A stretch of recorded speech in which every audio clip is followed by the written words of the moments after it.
கடலூர் மாவட்டம் திட்டக்குடி அடுத்துள்ள தொடுதூர் வஉசி நகரைச் சேர்ந்த கண்ணன் ராதா தம்பதியரின் மகன் கௌஷிக் வயது 12. கண்ணன் வெளிநாட்டில் வேலை பார்க்கிறார். கௌஷிக் 7ஆம் வகுப்பு படித்து வருகிறார். வழக்கம் போல் இன்று காலை வீட்டிலிருந்து பள்ளிக்கு கிளம்பிக் கொண்டிருந்தான். ஷூவை போடும்போது காலை ஏதோ கடித்தது போல இருந்துள்ளது. கௌஷிக் அலறல் சத்தம் கேட்டு தாய் ராதா ஓடி வந்தார். ஷூவிலிருந்து ஒரு பாம்பு வெளியே சென்றது.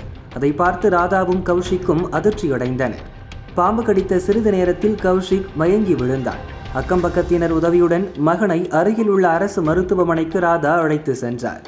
பாம்பு கடித்திருப்பதை டாக்டர் உறுதி செய்து விஷமுறிவு ஊசி போட்டார்.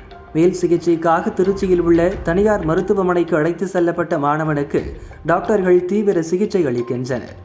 ஷூவில் ஒளிந்திருந்த பாம்பு மாணவனை கடித்த சம்பவம் பெரும் பரபரப்பை ஏற்படுத்தியுள்ளது.